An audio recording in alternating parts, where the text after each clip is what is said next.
here with the Stone County Enterprise Tomcat Insider with Coach Brian Oakes and Coach Todd Miller from Stone High School. Coach Oakes, you get another victory, 22-6 Friday night over the Hurricanes at West Harrison. Finished non-conference play 2-2. A lot going on. You've had to make adjustments over those 4 games. You've seen where your weaknesses are, where your strengths are. Can you talk a little bit about what kind of adjustments you have made and what kind of adjustments you'll continue to make? Well, offensively, we're still, trying to, do what we've done, you know what I'm saying, and take advantage of our evaluations of our opponents and that kind of thing. The biggest thing, as far as adjustments, what we want to do is eliminate the turnovers. I think we had 1 interception the other night, and as far as, penalties, I think we're about where we want to be. I think we may have had, 1 or 2 offensive penalties the other night. So, that, and as far as personnel, the only thing that we've done over there is move Ramsey Sellers back over on defense full time, and possibly heading into district play may utilize him here and there on the offensive side of the ball. Coming into the season, Coach, you had some seniors that you had known quantities. You had Cade Amaker, you got Ramsey Sellers, you got Clint Hatton, you got D. Arrington. You knew what you were going to expect out of them. You had an untested offensive line. What about the way those guys have come together and started blocking for your offense? Doing much better, and saying not being played on Friday nights much, and that kind of thing is that's just a position that you don't want to mess with a lot, right. I guess and Josh Williamson at left tackle, and Austin Malley at left guard, and Dustin Gibson at center, and Taylor Ishii at right guard, and Ryan Dimitri at right tackle. They've come together, over the past 4 weeks and done a pretty good job. Obviously, they'll make mistakes, and with it being 5 guys up there, I mean, obviously the percentages of them messing up is going to be good. And then, when they mess up, it can hurt a play for us. You got a 1 in 5 shot. That's right. Every time you come up to the line of scrimmage. So, I mean, it's easy, it's easy. To pick out something there on the offensive line because you got 5 guys, and like I said, usually if one of them does mess up, it can hurt you. So, they've done a good job, and keep fighting and keep getting better, and we'll just continue to move forward there. Let's take a real quick commercial break, and we'll come back and talk a little bit about the defense over the last 4 weeks. Hudson Farm Supply at 336 Hall Street in Wiggins is your home for all things farm related. With feed, seed, fertilizer, farm clothing, horse tack, and pet supplies, including wormers and vaccinations, Hudson Farm Supply can meet your needs with a friendly, knowledgeable staff dedicated to the highest levels of customer service. If you have a farm supply related question and the staff at Hudson Farm Supply do not have the answer, they won't rest until they get it. Proud supporters of Tomcat Athletics, Matt Hudson and Joel Miles invite you to stop by Hudson Farm Supply, sit a spell, and rehash this week's game. 1 lamb fillet, 1 scratch, and 2 corn. Thank you very much. Come shop with us at Hudson Farm Supply. Jody O'Hara back with the Tomcat Insider. Coach, over the last 4 weeks, your defense has continued to improve. Impressive showing last week. The week before, you had a great showing, even without Cade Amaker, your field general for that defense. Talk a little bit about the adjustments you've made on the defense as the last 4 weeks have come into play. Well, obviously, it helps to have Cade Amaker out there, and I think we've gotten a big lift out of Ramsey Sellers too. Just kind of letting him concentrate or focus more on the defensive side of the ball. Not to say he won't play offense anymore, but trying to get the big guy in shape and focus more on that side of the ball for us. Up front, we're still looking for some guys. We feel pretty good, about some of the guys that may have not have played, as much on Friday nights. You got Brent Huff has come in and played some for us. Jonathan Hamilton's, gotten his feet wet. He started every game, and he's getting more comfortable out there. We have Ricky Bradford.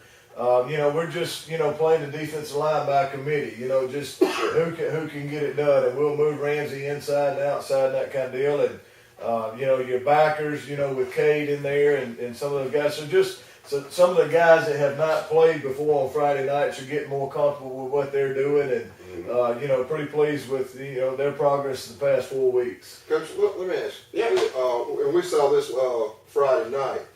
It was just one blitz after another. Did y'all see something on film leading up to the game that allowed just Cade and whoever else just to stay in the backfield of West Harrison? Well, we did, and you can't do it every time, but I mean, with a young team like they were, and Cade being as experienced as he is, it just felt like if we could put a little pressure on them and kind of stop it before it gets started, and that kind of deal, we just felt like we could do that and take advantage of it. And you certainly did take advantage. I mean, it's at times it seemed like Cade Amaker spent as much time in their backfield as he did in his defensive backfield. He was shooting that gap, and whatever you saw or whatever they weren't picking up, it was working well. You had a total, I think, 7 sacks. Snap count time. They never changed it up. Well, they never changed their snap count. Well, and that's the thing is, Cade did a good job of getting in there as well. You know what I'm saying? I mean, Right. nose going this way or somebody going that way and Cade coming across that way. They just, for whatever reason, it confused them. And like I say, give Cade credit and Ramsey credit there going the other way and creating that gap for one of them to get in there and make a play. You and I had talked about it on Monday. You had 2 halves of football there. The first half, you get 22 points. The offense seems to be clicking. The offense sputters in the second half. In the first half, you give up just 6 points. I realize it, and Coach Miller and I talked about why they kept trying to kick field goals instead of trying to pound it into the end zone. I think they knew they couldn't pound it into the end zone. Then in the second half, your defense just clamped down. It was impressive to watch. What about that? Are they coming together? Are they getting an idea of what they are capable of? Yeah, I think so. And like I said, there's some of them are getting more experience and getting more comfortable being out there and getting in that game type shape. I mean, we can run them and condition them and this, that, and the other, but actually, getting in football shape is a little bit different. I mean, you got to get a couple games under your belt, and like I said, I mean, the biggest thing I think they did, the second half the other night, it appeared to me they were having fun. Just out there hitting those guys and just coming together and just having fun. As teachers, let's take this little step here. Let's give them a letter grade. 4 games, non-conference offense. What grade do they get for the first 4 games? Oh, you're putting me on the spot here, but I always room for improvement. Always room for improvement. I hate to put a letter grade on it.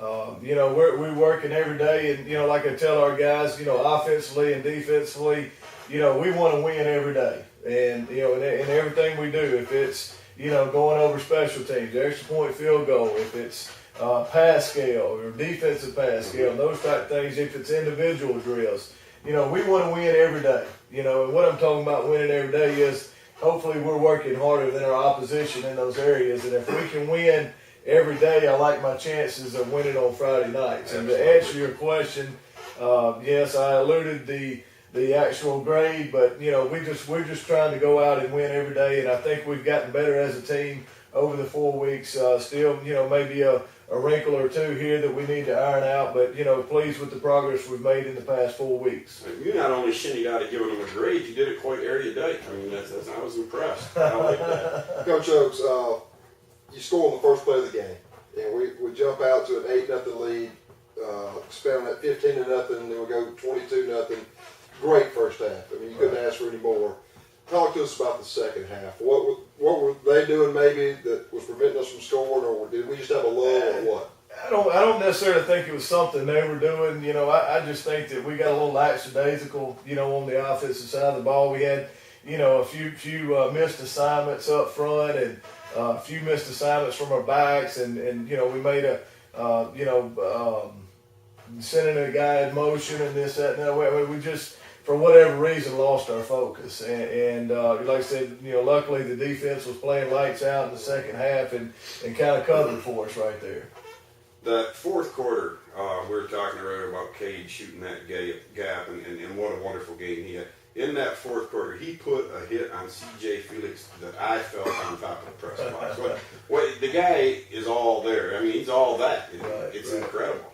Well, I mean, like I said, Cade's had a good, 3 weeks out of the 4 first games, and we're expecting big things out of him. I mean, we're expecting him to, he may not get 19 tackles every week, but I mean, you know, he is the leader of our defense, and you know, there's a few guys with Ramsey and D and those guys, but I mean, we're expecting Cade to make those plays for us. You know, I mean, we expect that out of him. Well, besides that 20-yard pass they had on that first drive, I venture to say they didn't have any more yards passing. Right. Y'all probably had them under 50 yards passing the whole night. Right. And, you know, and that's what I say is that, you know, the first half defensively, I say we got off to a little bit of a slow start. I mean, we're, you know, bailing too far back on the corner over there with the 27-yard pass, and you know, they gashed us a few times, you know, in the run game, but you know, just poor tackling on our part. You know, I don't know if we thought that, you know, hey, West Harrison, second year program, this, that, and the other, and like I said, you know, being out of school 2 days last week is pretty tough on you as well. You know, at the end of the day, still a W, still another win, and you take it. Let's talk about your Farm Bureau players of the game. Sharmon McGee, he had 3 receptions, I think 120 some yards, and a touchdown. What about Sharmon and his job as a receiver this year? Could have been 2 touchdowns. Yes, it could. He was a yard away.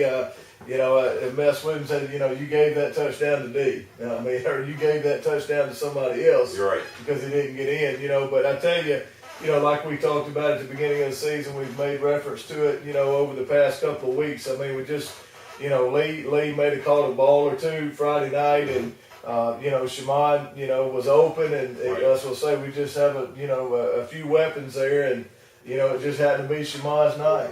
You know, You he talk did a great job. about Lee Redeemer too. On that first play from scrimmage, when Sharmon caught the ball, Redeemer come across the field and he laid a vicious hit on a defender that sprung Sharmon to get into the end zone. Absolutely. Give him a little credit on that. Your Farm Bureau defensive player of the game. Oh, you had to toss a coin on this, didn't you? Cade Amaker, 19 tackles, 3 sacks. I mean, what more are we going to say about Cade Amaker? That's Just, I mean, he's just getting it done. special teams. Farm Bureau special teams player of the game for the second week in a row. Sam Fountain, last week he was 4 for 4 on the PATs. This week he's 2 for 2 on the PATs. But Sam Fountain with his touchdown saving tackle on that kickoff in the third quarter. He kicked that ball. He laid a lick on that kid. I was afraid it was going to get an unsportsmanlike penalty because he makes the tackle, pulls his helmet off. Sorry, pulls his helmet off, and then starts high-fiving. I'm like, please be on the sideline. He was one happy young man. He was. I mean, he comes over there. I mean, of course, it was right there on our sideline, so he didn't have far to go. But I mean, that kid was pumped. I think that, you know, that probably meant more to him right then and there than it would have been making a 50-yard field goal. I mean, he was jacked. Well, that's football. That's the smash mouth getting it done. That's right. We'll take another break, go to commercial. When we come back, Coach, we'll talk about the conference season that starts a week from Friday up in Waynesboro.